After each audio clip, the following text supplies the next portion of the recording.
get your old work to pay for it. But yeah, why not give her the gift? Because of I've given her loads of other stuff. Yeah. We have an alright life, and I think that can mess it up. My brother got married. We have an alright life, that's the best he can say. We have an alright life. No, I mean, something I said to her, right, which, maybe this could catch on, right, a way around it. At the end of the day, you only get married so you can have the same name. I think it'd be really good if when you go on dates and that, if you met people who have the same surname. Brilliant. And then you don't have to worry. That's amazing. Do a search on, like, other Pilkingtons. If they look alright, yeah, I'll go out with her. Job done. Don't ever have to worry about getting married and that. Brilliant. That's one of the most stupid theories. Oh, no, it's not. the injecting the 78-year-old dead woman with a baby was probably worse than that. But anyway, let's move on. It's the most stupid theory we've heard today. Exactly. But I'm suspecting there's going to be a few more before yeah, exactly. So far. Yeah. Cheers for that, love. Yeah, it's Carl Pilkington here. Just telling you about Channel 4 on a Friday. You've got new Green Wing, right? That's nearly ready. My name is Earl, and the It Crowd. I mean, sort of being in the comedy business and that, I think it's fair to say I'm qualified to give my opinion, and these three things are funny. So yeah, stay in, watch it, have a good night, have a nice little brew with it. Do what you want. At the end of the day, it's your life, innit? See ya. Carl Pilkington! The Ricky Gervais Show on Guardian Unlimited.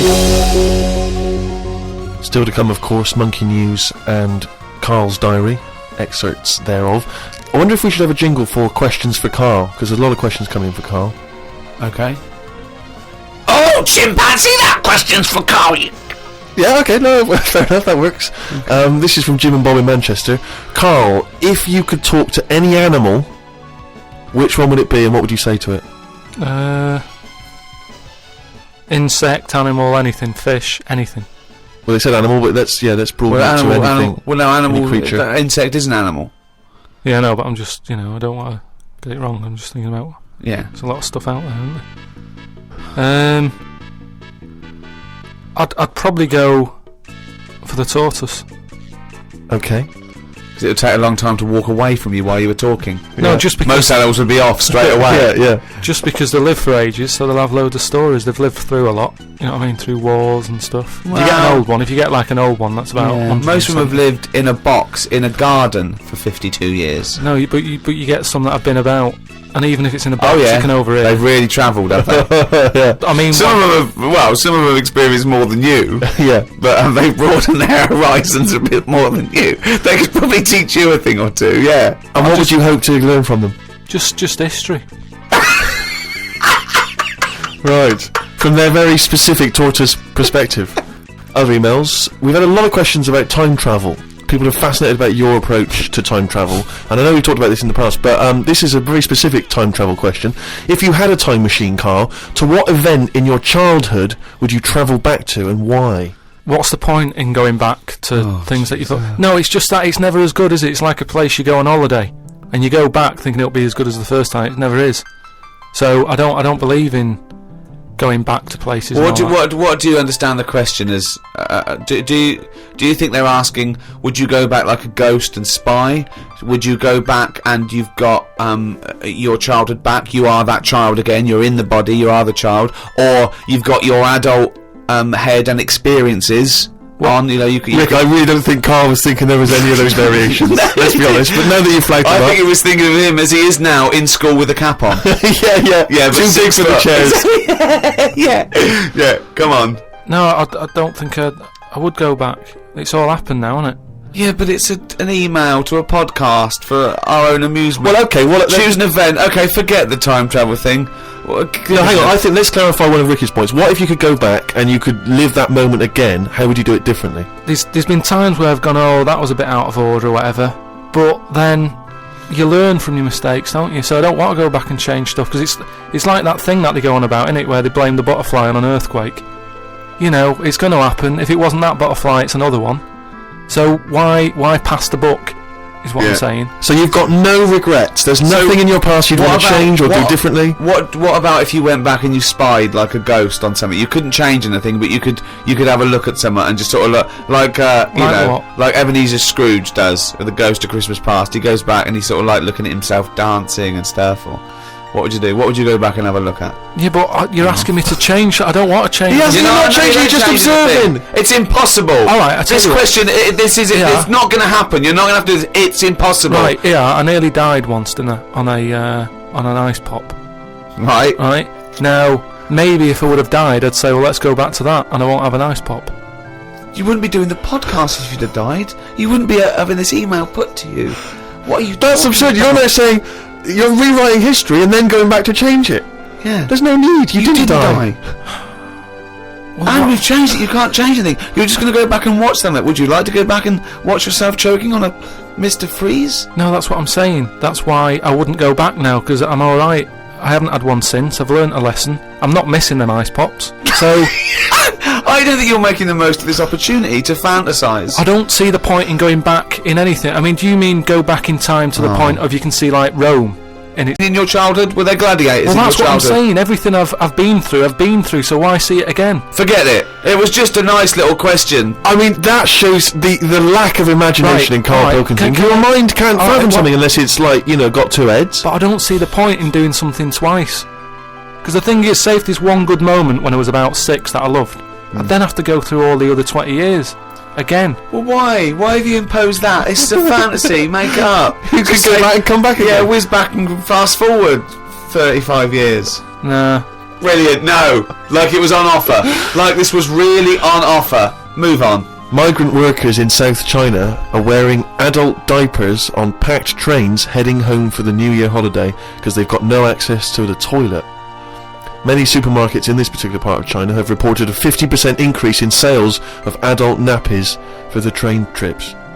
Now what do you make of that, Carl? You're on a long, long train journey, 3 hours, 4 hours. You know there's no toilet. You know you're going to need to go. Pop on a... Why isn't there any toilets? They just aren't on the trains. And they're a really long journey. Yeah. How long? Hours. Very long in China. It's a big country. I wouldn't. I couldn't do that. I couldn't do it. I'd have to hold it in or something. Just like, I mean, when I was a young kid, I don't know how young you are when you wear a nappy and that, but I remember that I didn't like it doing it in a pair of pants like that, a pair of nappies and that. And I used to have to, even when I was too small to sort of get up on the toilet and that, because you'd fall in. My mum knew that I didn't like nappies and that. I used to just go in the corner, just near the kitchen, in this thing that, like a litter tray. That cat's having that. I mean, it wasn't like that, but that's that's the same sort of idea. And I'd go there, and I'd do my thing. And my mum used to say, "Oh, he's going there. Don't look at him," and that, because it put me off. Like cats don't like being watched when they do it. When they go in their litter tray in the kitchen. No, they don't like it. I tested it What are again. you, just like a little feral kid, just running around and going to the litter tray, covering it up, and then running up the curtain and eating a sweet at the top of the pelmet? No, but nobody likes being watched, and that's what I'm saying. If you're sat on a train and you're knocking one out and that, and everyone's looking at you, I don't think it'll catch on. Well, it has caught on. Has it They're all caught on, doing it. Steve? They're just sitting there. They're doing, they're reading the paper, doing Sudoku, and they're looking round when they're going. They're thinking, oh, no one knows I'm going. And everyone's thinking that, and everyone's going. I mean, it's partly because there are 120 million peasants from China's vast rural areas who swarm into the cities for work. And so, that sheer number of people means that the trains are so overcrowded. I just don't. I mean, what are we getting to? You know what I mean? What's going on in the world that this is happening? I know. I mean, people have always had to travel for ages. I just don't. I don't understand why there isn't a toilet on it. We're going backwards. We're going backwards, aren't we? Why isn't there a toilet on it? Well, maybe there is, but maybe people are thinking the queue is going to take forever. If you've got 125 million people Yeah, but going not back- everybody wants to go at once. I mean, I know Chinese and all that are like at the forefront of everything that goes on in the world, inventing stuff first, but this isn't one of the best that they've come up with. What have they invented then, the Chinese? Just Loads of stuff, haven't they? Yeah, well, Loads I of stuff. was going to ask you. You seem quite educated on the subject. What? They did them cat mop things that I told you about. Brilliant. I This was where you put mops on the feet of cats, was that right? Yeah. And they Brilliant. wander about the house, clean up and that, wash the floor for you whilst they're pottering about. They've done like hats with umbrellas on them. They've done. I mean, they're known for like coming up with stuff first. Yeah, I mean, my first thought was gunpowder, but yeah, cats and mops is good as well. Just a final mention of one of the emails that came through from Phil Hobby in Falmouth in USA. He says, "Hello chaps, just wanted to let you know that I was at a party on Friday and I bought 2 remixes of I Could Eat a Knob at Night on a CD. Let me tell you, I played them at the party. They were a huge success. They were a smash. By the end of the night, the party was hip to the words I Could Eat a Knob at Night. Half of them were even singing along.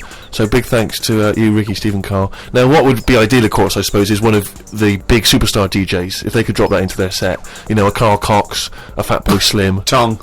Pete Tong, yeah. Boy Tong. He got power, and I'd love to hear him drop it. Maybe Yeah. even, no, I suppose Westwood wouldn't be able to put that in. I know he's more of a hip hop guy, but yeah. So I mean, if you at any point ever hear I Could Eat a Knob at Night, the remix at any kind of club event, let us know. We'd love to hear about it. Yeah. The Ricky Gervais Show on Guardian Unlimited. Well, now to one of our most popular features. I mean, this could even rival Monkey News one day. It is Monkey News. It's you know, it's news from the point of view of a monkey, a shaved monkey. It's Carl Pilkington's diary. Oh, he's written it down, yeah. Was that the jingle, or were you just? Oh yeah, just sort annoyed of. about something. Okay. Went and did the podcast. We had a meeting after. I don't like meetings as I can't keep focused on what people are talking about. I think Ricky has the same problem as after 25 minutes he was trying to wrestle me. I tried to do what spiders do and stayed still as if I was dead. But Ricky just stayed on top of me, not moving. A bit like when you see one of them big snakes swallowing a sheep. Ricky got bored and released me. I went home thinking, why had I left my old job for this? A homeless man asked me for some money, but I didn't feel like I should treat him as I felt that he'd probably had a better day than me. Oh, God. Suzanne called me to say she'd gone for a haircut and that she'd meet me in the supermarket. I went to the supermarket, but she wasn't there. I called her and she said she was near the fruit aisle. I went to the fruit aisle and she wasn't there. Turns out she was in a different supermarket on the other side of town. And that if I'd listened to her properly, I'd have known that. I didn't want to say that. Well, you just went to the first supermarket you thought of, as opposed to listening to what supermarket. I'm in the supermarket. All right, bye. I didn't want to say that I hadn't heard her properly because my ears were ringing a bit from the wrestling from earlier. 25 minutes later, I met up with Suzanne. Her haircut wasn't that bad. Normally, her haircuts are followed by an argument between us as she pays over the odds for some daft haircut that's the latest style. Brilliant. I will let the hairdresser do what she wants.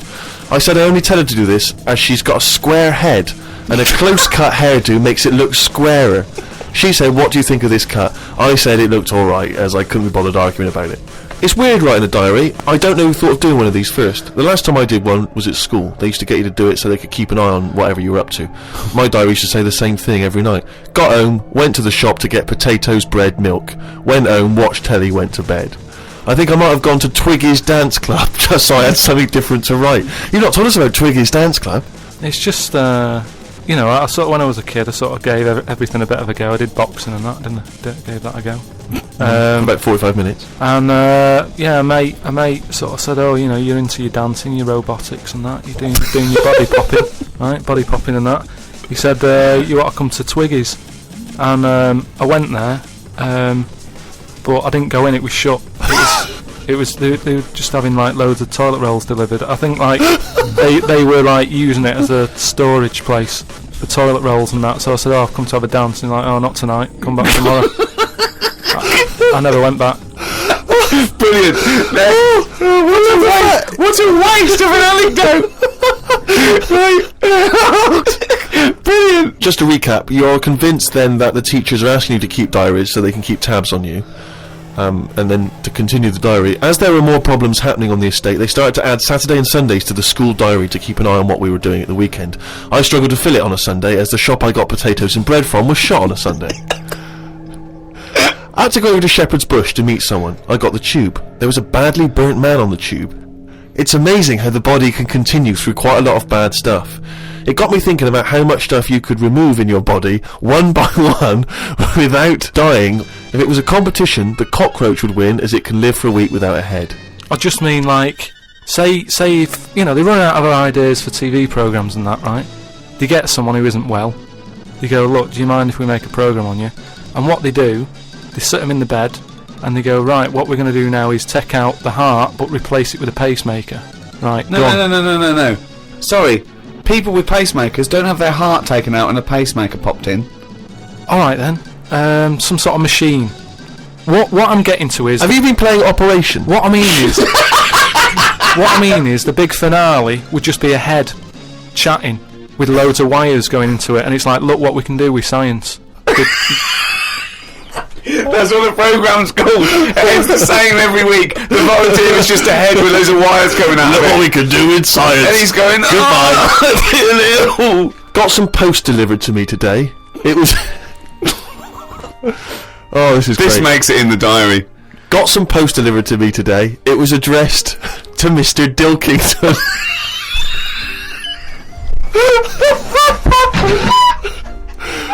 I don't know why that's so funny.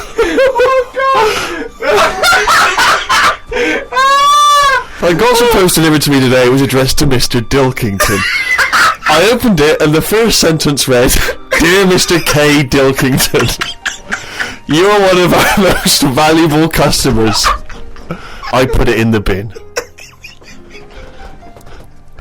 Thought I would learn some new words, as Steve always says I don't use enough different words. I read in the Fortean Times that the word "wew" means an ugly female ghost with drooping breasts. What do you mean? Is that how am I pronouncing that right? Who's using that word? Who is using that word? It was just W-E-W-E. Let's call it a woo. An ugly female ghost with drooping breasts. I think I'm right when I say there are too many words in the world. I don't think I will ever get round to using the word woo. Watched a health programme. Wasn't watching it properly, but heard some doctors say that we only get so many heartbeats in a lifetime, so don't do too much exercise. I told Suzanne, and she said I probably hadn't heard it right. We got talking about death. Suzanne said she didn't like thinking about it. I said she might end up being a woo. I was chuffed as I'd managed to use my new word.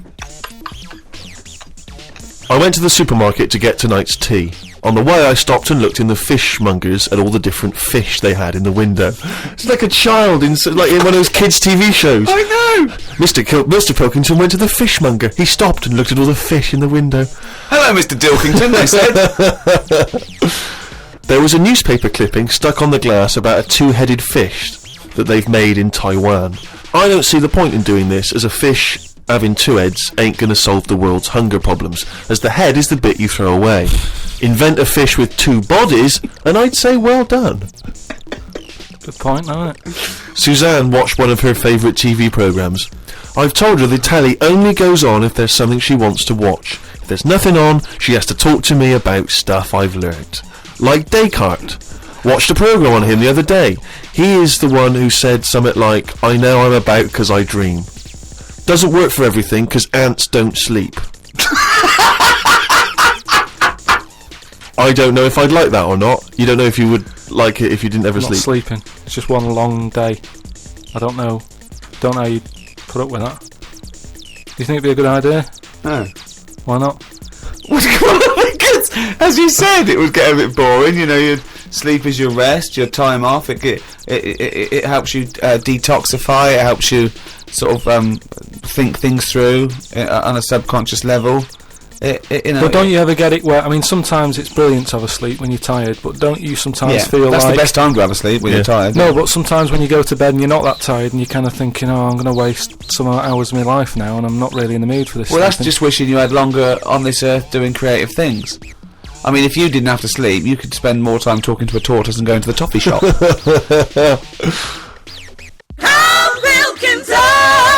Alright, just doing a little advert for Friday Night Comedy on Channel 4. I mean, I don't know what you're doing. You might be going out and that, doing something nice, which, you know, if you are, then fair enough, go out. But I'm just saying, if you're staying in, you've got new Green Wing, right, that's nearly ready. You've got My Name is Earl, The It Crowd, all funny stuff and that. Don't know about you, but, you know, I'll be staying in watching it, just having a bag of crisps and stuff. So, if you're staying in, put the telly on, do that. If you're going out, go out. Have a nice night. See you later. Carl Pilkington! Well, it's that time again. If you'd give us the jingle, please. Oh, chimpanzee night. Okay, now that surely cannot be fair on anyone's ears listening. Right, ages ago, right, about the 1950s, Oh yeah. Oh yeah. there was this gangster knocking about